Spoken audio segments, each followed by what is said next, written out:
Hello mga Sparks. So gabi na dito, bale 7 o'clock in the evening, pero kita nyo naman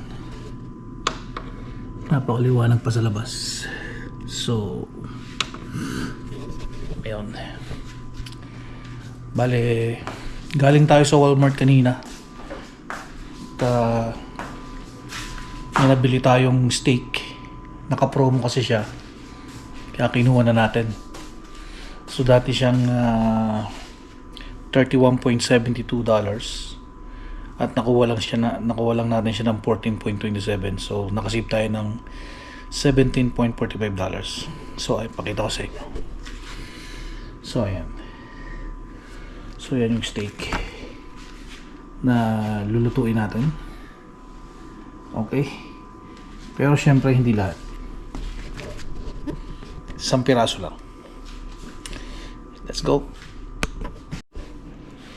Buti na lang marami tayong stock sa rep na butter. So alam niyo naman siguro na ang steak is masarap sa butter pag niluto, di ba?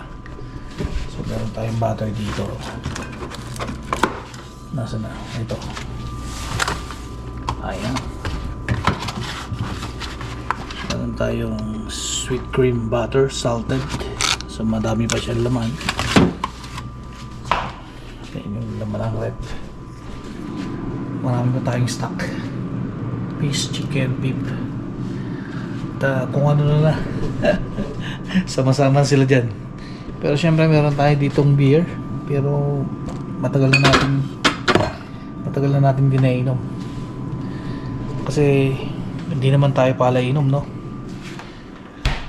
Occasion lang talaga pag naisipan. Pero yung araw-araw na inom, hindi natin hindi natin kaya kasi meron tayong maintenance sa BP tsaka sa sugar. Okay, so let's go, lutuin na natin. So guys, bali isa lang yung lulutuin natin kasi masyadong malaki, no? Ito, laki na nga nito, no? So doon sa nabili nating steak, bali dalawa siyang piraso pero napakalaki. So ang gagawin natin is isa lang yung lulutuin natin. Alright, so ganun tayo ng syempre lutuan. Okay, tapos meron tayong butter. Isa lang ang ating gagamitin dyan. Alright, meron tayong onion powder, meron tayong black pepper, at yung ating garlic powder wala na, so okay lang. Meron naman tayo dito magic sarap, so pagkina lang natin. Alright, tingnan natin ang magic sarap sa kabilang bahagi. Then onion powder. Alright, then syempre lagyan natin ng konting bitchin lang para may konting lasa, diba? Alright, and then black pepper. Alright, then buksan na natin yung ating lutuan. Alright, sa kabila syempre lalagyan din natin yan. Okay, onion powder, same lang, black pepper, magic sarap. Malambot na kasi ito kasi T-bone steak, Angus Premium Choice Beef yung binili natin. So magandang klase siya. Alright, and syempre painit lang natin yung ating kawali. At syempre lagyan natin ng konting salt. Okay, pampalasa ng konti.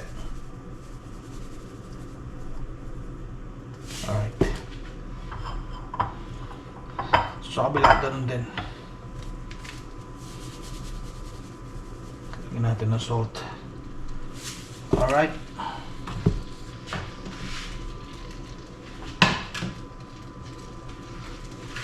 Mga ka-Sparks, napakadaling lutuin ito. Simple.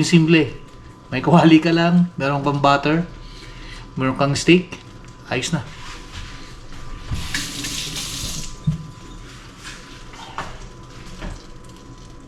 Sorry. So pagkalagay natin ng butter, pag natunaw na siya, okay, and start to melt, so you need to put the steak, and that's it. So depende sa'yo kung gusto mo is medium rare, well done, pwede rin, diba? Yung iba gustong-gusto ang medium rare, yung medyo pinkish ang loob. Pero ako gusto ko well done, so gagawin natin well done. So lagay na natin tong butter. Alright.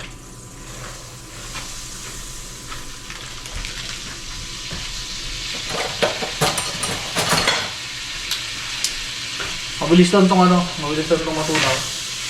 Kasi nakahay yung ating lutuan. Okay. Ilagay na natin to habang tinutunaw pa yung ibang butter.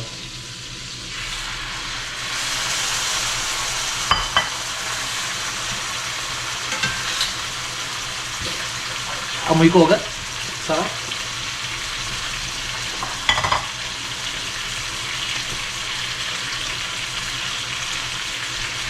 Para makakarami tayo ng kanin ngayon ah.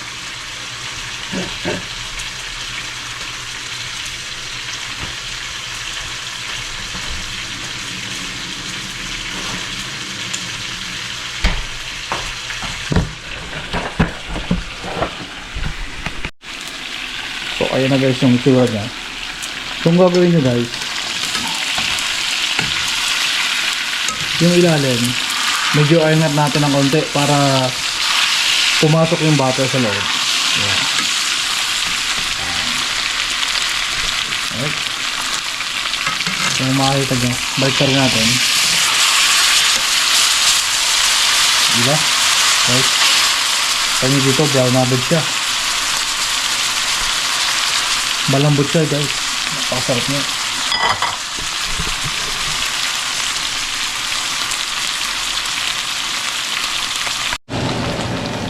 Ayan yung ating steak ko. Grabe ang ganda ng kulay.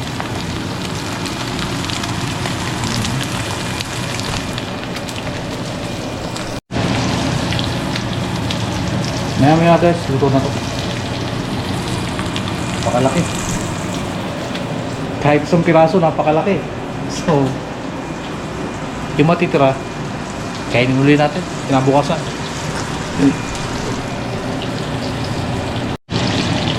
Yan mga ka-Sparks, oh. Ganda ng kulay, oh. Sabi.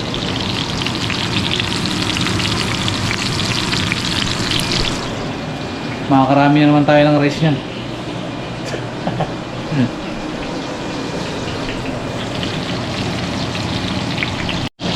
So yan guys, luto na yung ating steak. Lagyan na natin sa plate. Kita na nyo naman guys, so yung aking plate eh napakalaki yan, pero sakop nung sakop ng steak, di ba? Siyempre lalagyan natin yun ng butter sa ibabaw.